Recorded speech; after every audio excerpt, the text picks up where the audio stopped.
Titolo: la carne era un lusso.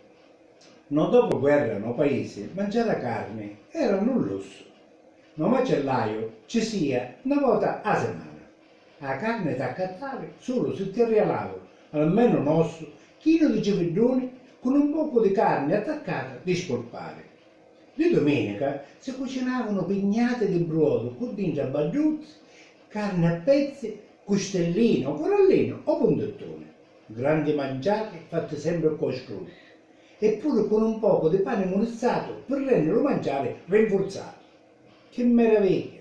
A di tempo non c'eravamo capaci.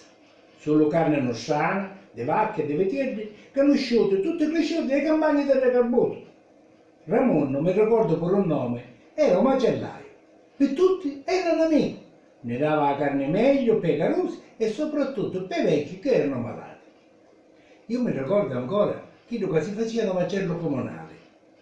Era un rito pietoso nei confronti dell'animale arrivati o in casa o nei campagni, che si ammazzavano solo per bisogno di mangiare. Non si appizzava niente, ma che lo sangue veniva lavorato, cucinato e mangiato. No dopo guerra non c'erano né vegani né vegetariani, sull'abbondanza di gente china di fame. Non c'era dieta e tutti erano sicchi come il rame.